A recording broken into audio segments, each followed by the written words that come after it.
This is Studio 809.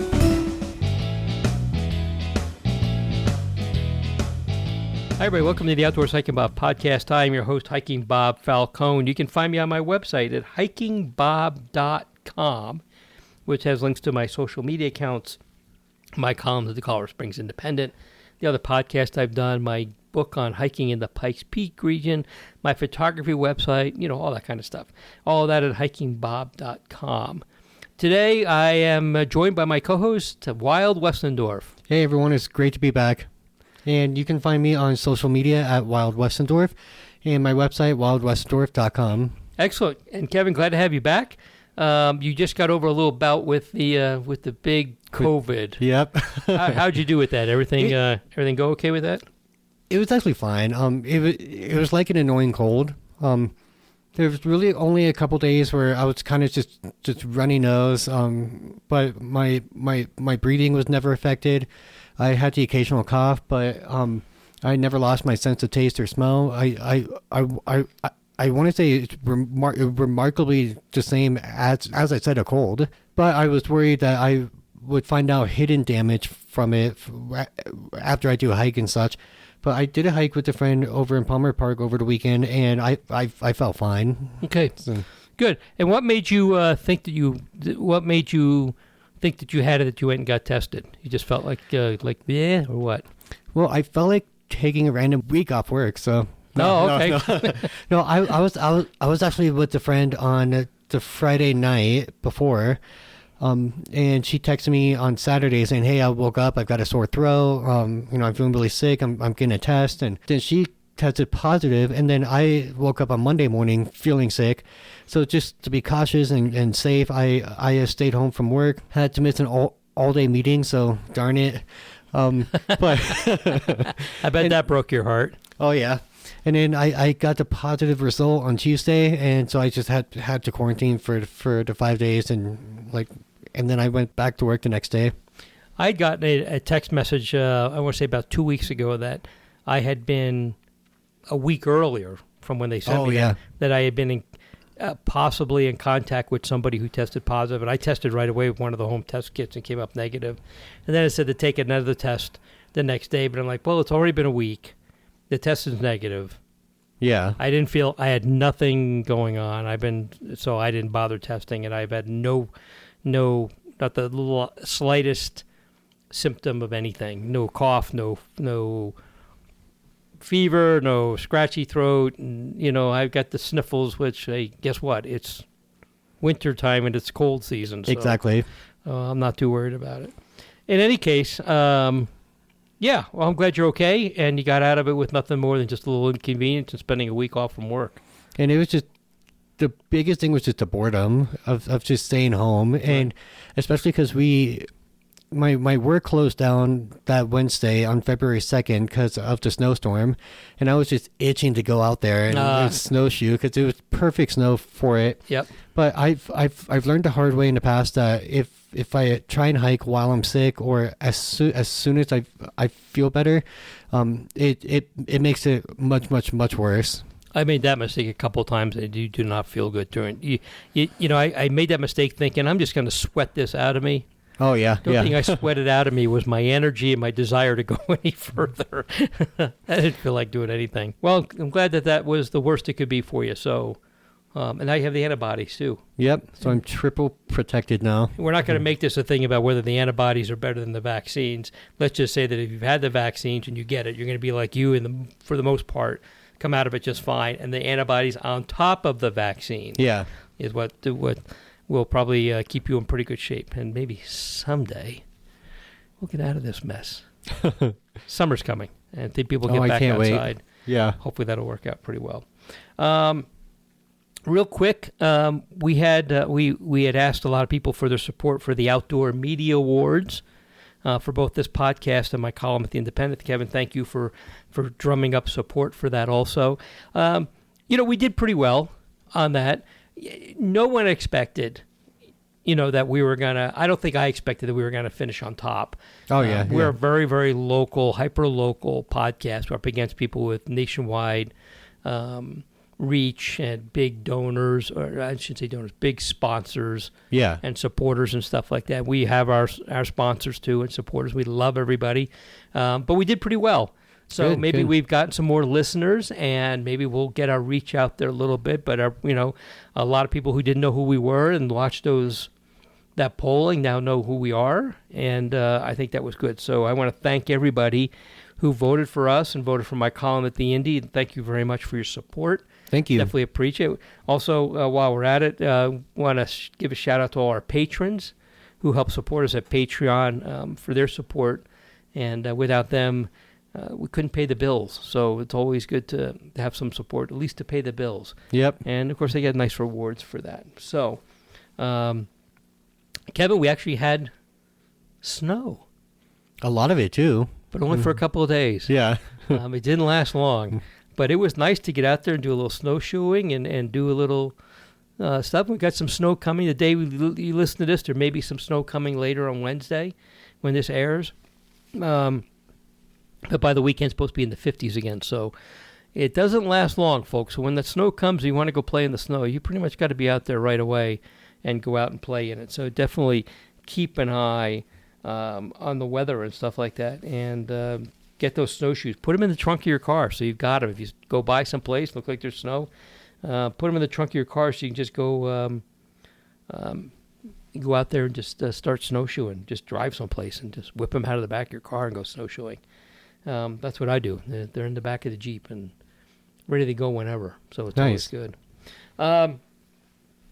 Speaking of hiking and stuff like that, which is what we're talking about here, up in the town of Monument is a place called the Monument Preserve, and it's the area, I guess the best way to describe it is as you're driving up Mount Herman Road. Okay. It is basically that swath of land to the south of Mount Herman Road where Monument Rock is, that big square-looking rock. Except Forest Service has their hotshot training headquarters over there. Not headquarters, but their hotshot station there for the wildland firefighters. Oh, I didn't know that. They have Okay. a training thing there. In the summer, you'll see helicopters flying in and out of there, for the hot shots and stuff like that. So the hot shot crew is there. There are a couple of ways into there that you can get into there, and the 715 trail starts. It ends up going all the way up to Limbaugh Canyon. It's a really nice trail if you ever get a chance to do that. 715 trail. You gain a lot of elevation because you end up going past Mount Herman, which is further up the road, but you don't feel like it. It's really a nice trail to get up there. In any case, they have a friends group up there, Friends of Monument Preserve. I have had them on the podcast. It's been a few years. And they put on their Facebook page and their website that there have been a number of vehicle break-ins at all the different trailheads that feed into the preserve. And that's a little disheartening. Yeah. That people are breaking into cars. I don't have any details other than the sheriff's office is working on it. So I don't know if these are cars that people left stuff on the seat and there was a smash and grab, or people are breaking in and just looking for stuff, or people are leaving their cars unlocked, or what's going on there. I don't know all the details. But apparently some vehicle break-ins in the Monument Preserve. It's kind of disheartening. We get these reports periodically. Yeah. Somebody... a couple of gangs of hoodlums, decide they want to start breaking into cars at some popular trailhead. And so they go there and they look for stuff on the seat and break windows and grab. This is a little more remote of a place. I shouldn't say remote as much as just off the beaten path. Okay. A lot of people going there just driving up the road and going to Mount Herman. In any case, so it's a little unusual, and these people know where all the different trailheads are, which trailhead, we'll use that word in quotes, is just a gap in the fence you can get into to go in there. But if you're up that area, just be careful. And if you're anywhere, keep your valuables out of sight. If you have a garage door opener on the visor of your car, which somebody reminded me of this, take it out of there. Put it someplace where nobody can see it. Because smart. What people do, what bad guys do, is they'll break into the car where they see the remote on the visor, knowing if you're out hiking, you're going to be gone for a couple hours. They'll root through your car looking for something like your vehicle registration, which has your address on it, and then they're going to take that remote and the vehicle registration, your address, go to your house and burglarize it while you're out hiking. Now, there's a couple ways to get around that. A is don't have it in your car or don't have it visible. And also remember that, at least in Colorado here, they give you 2 copies of your vehicle registration, one of which does not have the address on it. Oh, I didn't realize that. Yeah. Okay. One has your address, the other one does not. And contrary to popular belief, you do not have to leave your registration in your car.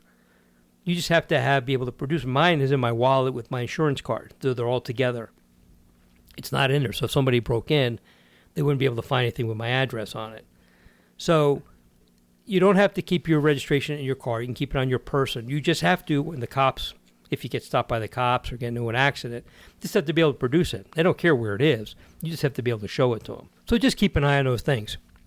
Newer cars now, a lot of them have the remote controls built. The garage door. Yep, I do. Yeah. I think almost every car now has that, unless maybe the base. You have to Fred Flintstone it by pedal with your feet kind of car. Probably doesn't have it, but they all have that. Pretty much all of them have that, so that's good. But take your remote off your sun visor, hide stuff, and don't. The mistake I've seen people make too is they get to the trailhead, then they spend about 5 minutes taking everything that was in the front seat of their car and putting it in the trunk. Of course, the bad guys are watching you. Yeah. So they know this stuff is there. So do it before you get there, so that you get there and you basically get out of your car, lock it, and go, and nothing is there, and you're not spending time moving stuff around where somebody's going to see you doing that. I know we're giving a little bit of crime prevention, and we have had CSPD, Colorado Springs Police Department, crime prevention people on the podcast, and you can go through the podcast list from my website and see that, and they talk a lot about that. But just be careful. This comes and goes. There was a couple of people doing this, so they were driving up and down the interstate, and they knew where the parks were that were close to the interstate, and they would just drive off the interstate, smash and grab, get back on the interstate, and disappear. So that was happening a while back. So all that stuff is done. I think the funniest story that I heard about that is there's a couple doing this smash and grab at the parking lot at Red Rock Canyon open space, not realizing there was a cop in an unmarked car right next to them, and he saw them, he stepped out the car and stopped them. The day Bunch of morons. The day when you feel like you're stupid. Hey, maybe we should have checked this guy in the car next to me with a uniform on. This is police. Maybe we shouldn't break into this car. A bunch of dummies. You're exactly right. Morons. So there are people like that in this world. They're going to be doing this stuff. So just try to help yourself. Yeah. I was hiking someplace, I think up near Castle Rock, and was out hiking. It was hiking for a while. I think it did 4 or 5 miles, so an hour and a half or so. And came back, and there's a police car in the parking lot, and they broke into the car directly next to mine. Oh, that's scary. And the reason was, she said she had something on the front seat of her car. Where somebody looked in the front seat of mine, they're not going to find anything, maybe a baseball hat. They're not going to break into a car for a baseball hat. They don't care about that. So that's why they bashed the window in her car, but left mine completely alone. And I was there. She was not there when I got there. So I'd been there longer. So definitely they would have, seen my car there, but didn't break into mine. In any case, let's keep an eye on that. And let's not be victims. And hopefully we get these people rounded up pretty soon. These burglars, criminals aren't smart, so they're about to do they're bound to do something stupid and then get caught. Just a matter of time. Speaking of hiking, also up in the Monument area, the new Santa Fe Trail, which is a trail that runs basically from Palmer Lake on the very northern border of the state. Northern border of the county, runs all the way south through the town of Fountain. When it goes through Colorado Springs, it's called the Monument Valley or the Pikes Peak Greenway. Yeah. But it's all the same trail. It's part of the Front Range Trail system. And the north end, it connects into Greenland Open Space, which then connects to Spruce Mountain Open Space, which also goes through Larkspur, which then goes through Columbine Open Space in Douglas County. And you can end up doing there are a couple sections missing here and there, but you can follow that Front Range Trail for quite a ways. In any case, that trail crosses through the Air Force Academy property on the far east end of it. You're allowed to hike through the AFA property, going north or south there. And there's several miles of it because the Air Force Academy covers a couple of miles through there. And one of the trailheads for it was just prior to the north entrance to the Air Force Academy. Yep. So you come in off of I-25, and there's the north entrance, and just there'll be a trailhead on the right, and right in front of you is the north entrance to the Air Force Academy with the gate and the armed guards and stuff. And that's a popular trailhead. Matter of fact, I used that trailhead when I took pictures of the Thunderbirds flying around last year for the Air Force Academy, because there's an overpass on there, and I was able to stand there and get pictures and not have to be crowded with a lot of other people. In any case, they're building a new visitor center and stuff for the Air Force Academy. Because right now, the visitor center is way inside the academy. On the west side of the academy. And, of course, there's security issues. You have to stop and get searched, and, vehicle gets searched, and you're only allowed in certain times, and you need to have your ID and all that stuff just to go to the visitor center. So they're building a visitor center on the outside. Okay. But it's going where Trailhead is at the north entrance. So the long story short we're getting to is if you're used to doing the Santa Fe Trail from the north entrance to the Air Force Academy, you're not going to be able to. Now, I think when they get that project completed, there'll be access to the trail. And you can still hike the trail through there if you come in from the north or come in from the south. You can still hike through that area because the trail's up on the hill, but you're not gonna be able to park at the north entrance and get on the trail from there. So there's that piece of hopefully useful information. Some of the stuff that's been kind of flying under the radar. Have you ever done that Santa Fe Trail all the way through there? Yeah. It's been years, but it's nice though. Did you hike it or did you cycle it? I hiked it. Sorry. I was gonna say that kind of it seems like a kind of a boring hike. Was it? It's boring, but there are certain areas where the trail kind of gets a little twisty, curvy, and stuff. And I remember I crossed a creek a couple times. It might be at the south end. Might be it. And yeah, I just went up and down it. Mm-hmm. So yeah, it's like maybe 6 miles round trip or so. It sounds about right. I think, yeah. You can see like some old railroad trestles. Yeah. Where trestles used to be, you see like the ramp, and then there's a gap in there where the railroad used to be. It's a popular trail for cycling. I've cycled it all the way up to Palmer Lake and back. Oh, nice. It's a fun ride. And it's actually almost a commuter route. Oh. In the summer, people who live up that way and work here in Colorado Springs will actually take that trail, which was kind of a problem when they closed the trail for quite a while and they wouldn't let anybody through there. It caused quite a bit of an uproar because people liked being able to, just travel through there. But in any case, the north gate entrance, the north entrance to the Air Force Academy trailhead for the Santa Fe Trail is going to be closed. But you can still traverse your way through there. Oh, that's good. If you wanted to. Kevin, one of the things we've talked about here has been, reliable places to get information. Yep. I'd like to think we're one of those reliable places. Sometimes we get them wrong, but for the most part, I think we pretty much nail it because we talk from experience. Yeah. If we talk about a trail, either you or I or both of us have been on it. And maybe some of our listeners have been on it, maybe some haven't and they wanted to know about it. But in any case, we can talk from firsthand experience about what a specific trail or a park or a destination of some sort is like. If we've been there, we'll talk about it. If we haven't, we'll just tell you, I haven't been there. Here's what I know, but I haven't been there. So USA Today ran an article. Now, unfortunately, it is a subscriber-only article, so you have to have a subscription to USA Today. I'm still going to put the link in the show notes for those who are subscribers, or maybe you can get like a 7-day trial or something. Oh, yeah. But there's a website that was ranking the danger of our national parks, how likely you are to get killed or maimed or something silly. The reporter at USA Today, what I really liked, was looked at that and said, this is kind of a whole bunch of bull. Yeah.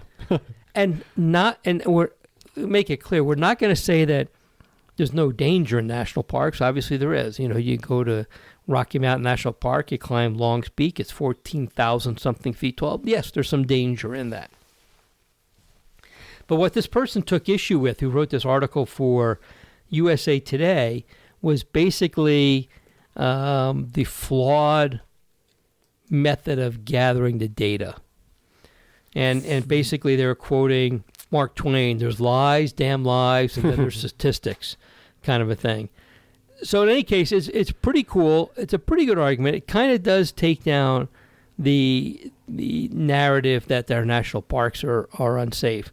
And for example, one of the things they brought up in here was like, Grand Canyon being a dangerous park. Which we have both been there multiple times. Hiked to the bottom? Yeah, yep. Or as you did, from one side to the other and back again. Still can't believe I did that, but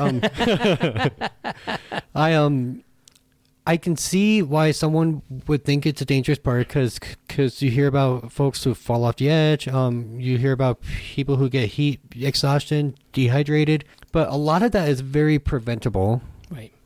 Not like the place is roaming with murderous mountain lions and such, and velociraptors, but just. Wait a minute, you mean there's no velociraptors? Yep, I was shocked. Oh man! But to rank it as the most dangerous park in the U.S. system doesn't make any sense at all. Right. Especially considering Grand Canyon gets millions of visitors every year. So if you get a million every year and 10 get hurt or die from falls and stuff, that's not that bad. If you get 1,000 per year and 100 die, okay, that's a little concerning. Yeah. And there's actually a whole book written and you can get it at the Grand Canyon about the people who have died at the Grand Canyon. Yep. Like they document every one of them. It's amazing how many of them just did it to themselves. They just walked off the cliff.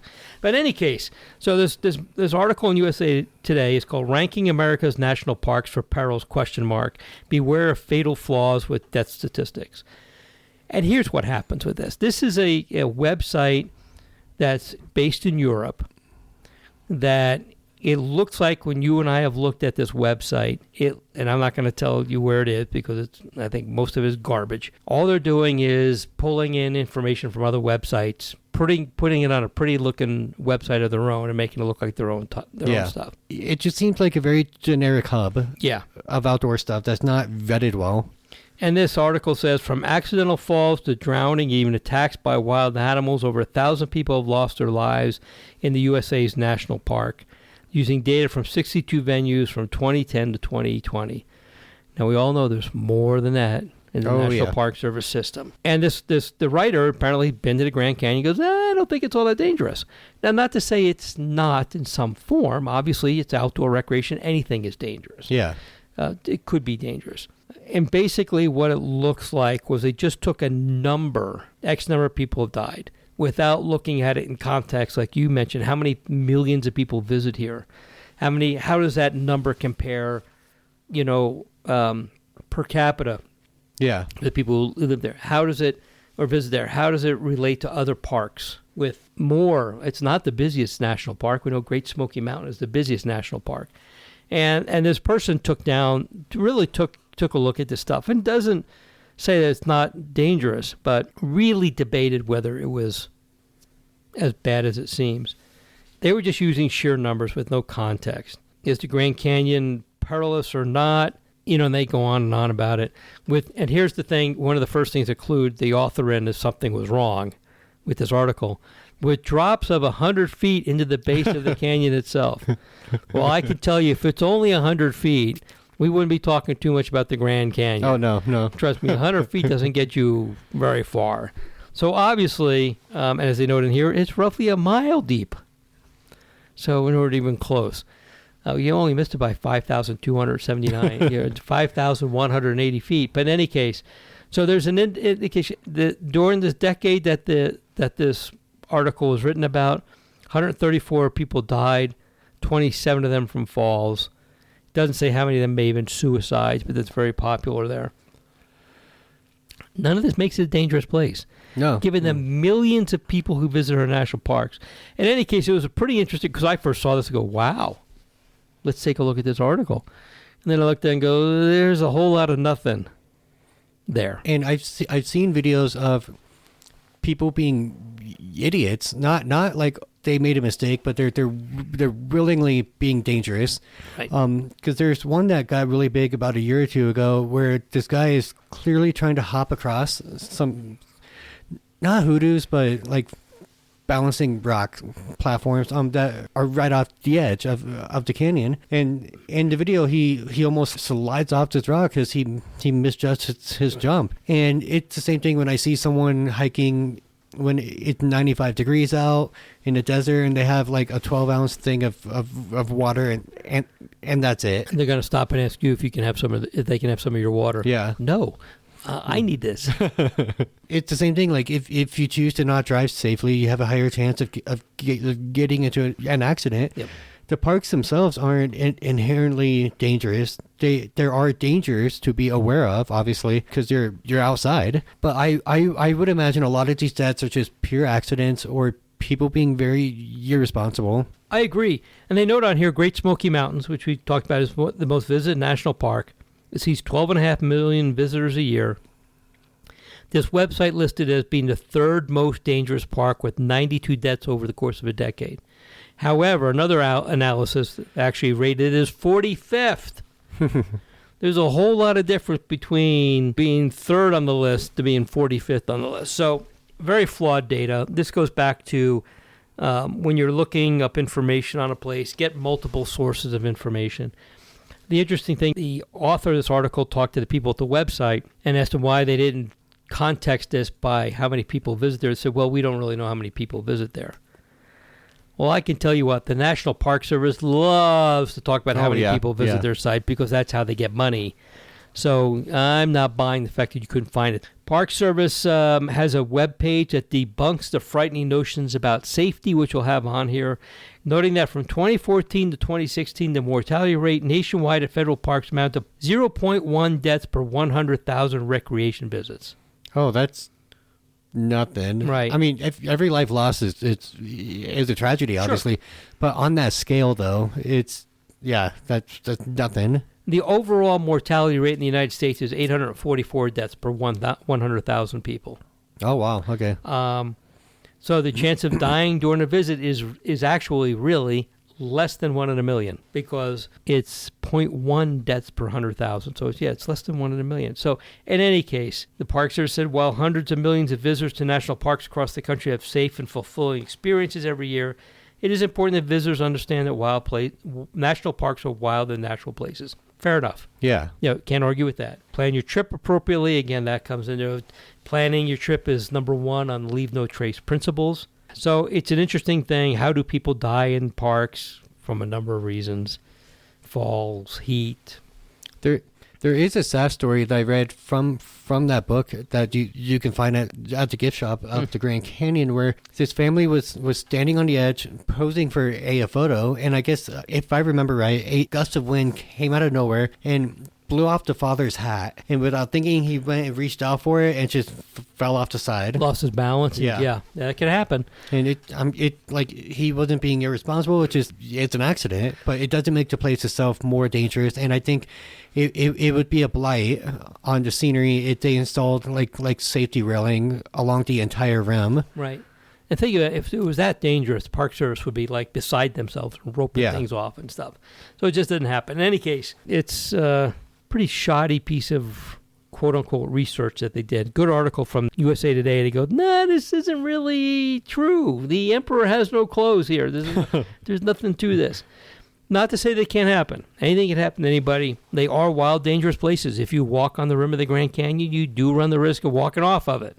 That actually happened the first time I visited there. Somebody walked off the Grand Canyon. I almost did that once. It was when I was doing the rim to rim hike, and the sun was starting to come up, so I'm starting to see like this whole new world in front of me, and I'm just going ooh and ah and stuff. And there's even a spot on the trail called the ooh ah point. I've been there. Yeah, and I was just so thrilled to be there, and it's just like it was beautiful, and especially a sunrise in the desert is just gorgeous because like the colors of the desert just dance and change, and it's incredible.